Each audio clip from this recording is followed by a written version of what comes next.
여러분을 축복하고 환영합니다. 주 예수님의 은혜가 함께 계시기를 바랍니다. 우리를 구원하사 영원한 안식에 이르게 하실 주님을 송축하고 주님께 영광 올려드립니다. 순종, 영원한 안식을 향하여, 이러한 제목으로 말씀해 드리겠습니다. 히브리서 4장 1절로 2절, 7절로 10절입니다. 그러므로 우리는 두려워할지니 그의 안식에 들어갈 약속이 남아 있을지라도 너희 중에는 혹 이르지 못할 자가 있을까 함이라. 그들과 같이 우리도 복음 전함을 받은 자이나 들은 바 그 말씀이 그들에게 유익하지 못한 것은 듣는 자가 믿음과 결부시키지 아니함이라. 오랜 후에 다윗의 글에 다시 어느 날을 정하여 오늘이라고 미리 이같이 일렀을 때, 오늘 너희가 그의 음성을 듣거든 너희 마음을 완고하게 하지 말라 하였나니, 만일 여호수아가 그들에게 안식을 주었더라면 그 후에 다른 날을 말씀하지 아니하셨으리라. 그런즉 안식할 때가 하나님의 백성에게 남아있도다.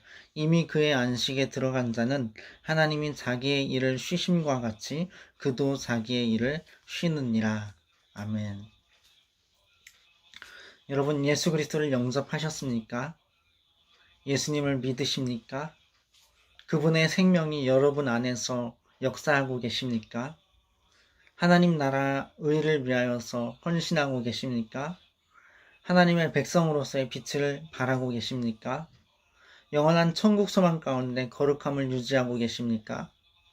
우리가 그리스도인으로서 하나님 앞에 온전케 되어야 할 영역들은 참 많습니다.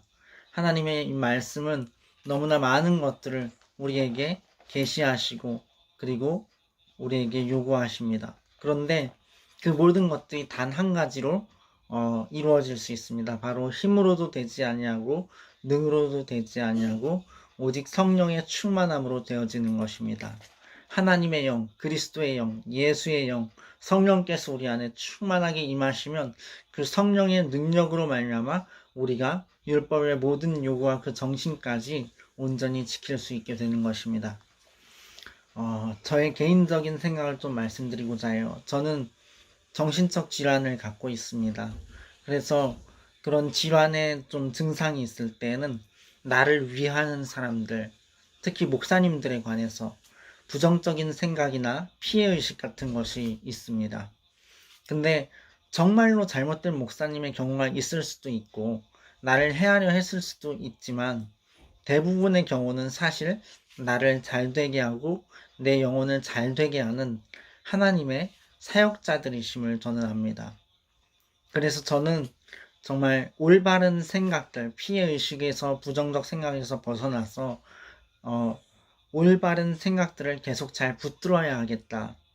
정말로 하나님의 목자로 부르신 한 성령 안에 말씀하시는 목회자분들의 그 교훈과 그 존재와 그 말씀으로 양육하시는 그 모든 영향력들에 대해서 감사함으로, 기쁨으로 그분들을 존경하고 존중해야 되겠다는 생각이 듭니다. 오늘 본문을 좀 보시죠. 오늘 본문 1절, 2절에 보면 우리는 두려워할지니 그의 안식에 들어갈 약속이 남아있을지라도 너희 중에는 혹 이르지 못할 자가 있을까 함이라 그럽니다. 안식은 영원한 천국에서의 영생을 뜻합니다. 생각만 해도 너무나도 기쁘고 환희에 가득 차게 되는 너무나 감사한 그런 시간, 그런 장소, 천국. 그런데 이는 오직 예수 그리스도를 믿음으로, 그리고 예수 안에 거함으로, 그리고 예수 그리스도의 선하신 인도를 따라감으로 영생의 복을 누리게 되는 것이죠. 그런데 이 세상 가운데 많은 불신자 가운데에서도 복음 전함을 받아야 할 자들, 그리고 그 복음에 순종해야 할 자들, 그런 하나님의 말씀을 듣고 믿을 택하신 자들이 있다는 것입니다. 제 개인적인 의견에는요, 교회가 생기고 도시적인 부르심을 받은 교회가 그 도시의 많은 영혼들을 추수하고 나면 그 이후로는 사실 이제 주님의 택하신 자들은 다 추수가 된 것일 수 있다는 생각을 해봅니다.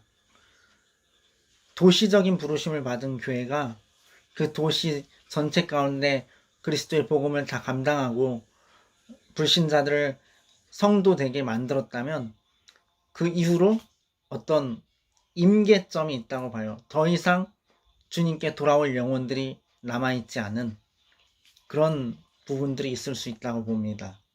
그럴 때는 어떻게 해야 되죠? 이제 분립 개척을 하고 그리고 추수할 일꾼들이 다른 도시로, 다른 나라로 파송이 되고 또 일으켜 세워지고 그래서 나아가야 되겠죠.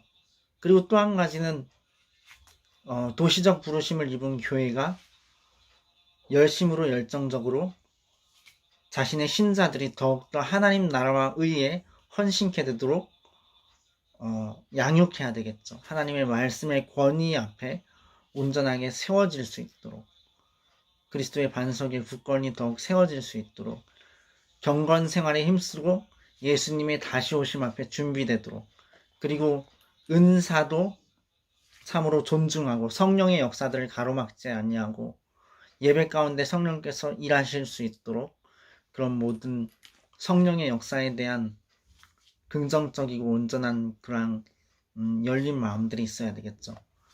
근데 이제 불신자들 가운데에서 복음 전함을 받은 자들이 그 복음이 유익이 되려면 그들이 믿음과 결부시켜야 합니다. 2절에 보면 그들과 같이 우리도 복음 전함을 받은 자이나 들은 바 그 말씀이 그들에게 유익하지 못한 것은 듣는 자가 믿음과 결부시키지 아니함이라. 이러한 말씀이 있죠. 복음 전함을 들었을 때 예수 그리스도의 성령의 인도하심을 받았을 때 하나님의 성령께서 보내신 메시지를 접했을 때 어떤 사람은 그것을 그 개인의 사람으로부터 온 메시지로 받습니다. 그리고 무시해버려요.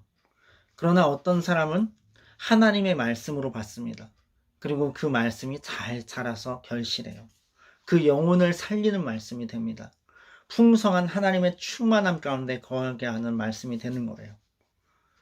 그래서 오늘 너희가 그의 음성을 듣거든 너희 마음을 완고하게 하지 말라. 이렇게 하나님께서는 지금도 말씀하십니다.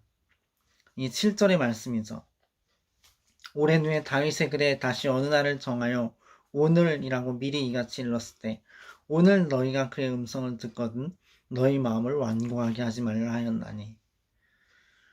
여러분, 미디어, TV, 뉴스 그런 세상의 매체들은 교회에 관해서 목회자에 관해서 부정적인 것들만 골라서 보도합니다. 그러니까 굉장히 편향되어 있습니다. 교회와 목회자를 통해 전해지는 진리의 말씀을 어떤 면에서 가로막고 그들이 의도했든 안 했든 방해하는 그러한 부분들이 있는 거예요. 그래서 그러한 소식들은 우리 영혼이 마땅히 먹어야 할 양식, 생명의 양식을 거부하게 만들고자 하는 그 어떤 사탄의 전략일 수가 있다는 것이죠. 우리의 초점을 성경에 두어야 하고 복음적인 가르침에 두어야 합니다. 그리고 세상의 독약을 거절해야 합니다. 그것이 우리의 성장과 영혼의 안전함을 위하여서 굉장히 중요한 권면인 것입니다. 하나님의 백성은 천국에서 영원토록 쉬게 될 것입니다. 9절에 보면 그런즉 안식할 때가 하나님의 백성에게 남아있도다 이렇게 말씀합니다. 하나님의 백성으로서의 삶의 중심은 교회에 있어야 합니다. 그리고 우리 모든 소유도 주님 것임을 잊지 말아야 합니다. 그리고 무엇보다도 더욱 주 여호와 하나님만을 사랑해야 합니다. 그래서 이러한 하나님 앞에 온전한 신앙과 우리의 영혼의 잘됨을 돕는 분들이 바로 목회자들이시고 교회임을, 그래서 말씀에 수고하는 가르치는 분들을 배나 더 존경할 자로 알고 존중하며 그 말씀을 잘 받아야 합니다. 10절에 보면 이미 그의 안식에 들어간 자는 하나님이 자기의 일을 쉬심과 같이 그도 자기의 일을 쉬느니라 이렇게 말씀되어 있습니다. 하나님이 모든 창조를 마치고 제7일 날 쉬신 것처럼 우리가 이 땅 가운데에서의 모든 사명을 다 마치고 저 천국에 들어가서 하나님이 제7일에 쉬신 것처럼 우리도 쉬게 될 것입니다. 그러므로 여러분, 우리가 불신자라면 이 복음을 받아들이는데 완고하지 마십시오. 하나님의 음성입니다. 그 뜻을 순종하시기 바랍니다. 신자이시라면, 성도라면 참으로 하나님의 그 말씀, 그 진리의 교훈, 그 안에 담긴 하나님 나라를 향한 초청에 거절하지 마십시오. 핑계대지 마십시오.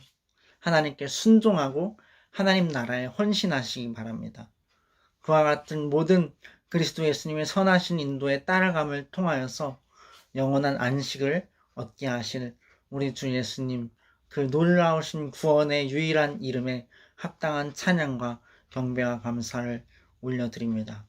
끝으로 저의 이제 개인적인 또 견해, 그러나 많은 사람들이 말씀하시는 부분들을 이야기하려고 합니다. 여러분, 우리가 세상과 같아져서는 안 되는데, 낙태, 그리고 동성애, 이것은 정말 하나님께서 미워하시는 죄악이고, 이런 것들이 금지되어야 합니다. 물론 탈동성애를 위하여서, 또 미혼모들을 위하여서 그들을 돕고 그들이 하나님의 거룩한 뜻을 따르는 것은 도와야 하고 지지되어야 되고 그들에게 지원이 되어야 합니다. 그러나 그 동성애라는 죄, 낙태라는 죄는 결코 용납할 수 없는 것입니다. 하나님의 영원한 말씀이 그것을 죄라고 명시하고 있기 때문이죠. 우리의 모든 삶의 기준은 하나님의 말씀이 되어야 하기 때문입니다. 그 말씀을 따르는 것이 성령님의 뜻을 따르는 길입니다. 그리고 이 성령님의 뜻을 따를 때 우리의 빛은 더욱더 밝게 빛나게 될 것입니다. 또 한 가지 우리가 분명히 해야 될 것은 WCC 혹은 WEA와 같은 종교 혼합주의, 종교 다원주의를 따르지 말아야 된다는 것입니다. 성경을 보면 너희는 열매 없는 어두움의 일에 참여하지 말고 도리어 책망하라 라고 말씀했습니다. 종교 다원주의, 종교 혼합주의는 하나님께서 가장 미워하시는 우상 숭배입니다. 우상 숭배를 옳다하고 우상 숭배자들과 연합하고 이것은 하나님께서 가장 싫어하시고 미워하시는 일입니다. 그래서 저주가 있고요. 하나님의 진노가 있습니다. WCC, WEA 가입 교단에 대해서 검색해 보시면 자세한 사항을 알 수 있고요. 그러한 교회와 목회자는 하나님의 교훈을 따르는 자들이 아니기 때문에 그들로부터 돌이키십시오. 그들과 함께 멸망당하지 마십시오. 마치 9.11 테러가 일어났을 때 그 건물 주위에 보도에 있었던 사람들이 건물이 무너져 내릴 때 거기에 파묻히지 않기 위해서 뛰어야 하는 것처럼, 뛰어 도망쳐야 하는 것처럼 WCC, WEA의 가입 교단으로부터는, 그런 교회 목회자로부터는 떠나십시오. 자신의 영혼을 지키기 위해서 하나님 나라를 향하여서, 하나님 뜻을 향하여서, 생명을 위하여서 그들로부터 떠나십시오. 그래서 온전한 복음, 혼잡하게 되지 아니한 온전한 복음, 그리스도를 향한 순결, 그리스도를 향한 순수성을 잃지 아니하고 하나님과 동행하는 그러한 성도, 그러한 목회자, 말하자면 모든 평신도와 목회자로서 성도의 길을 가는 그러한 하나님 보시기에 합당한 복된 주님의 사람들 되시기를, 저도 그렇게 되기를 예수님의 이름으로 축원합니다. 감사합니다.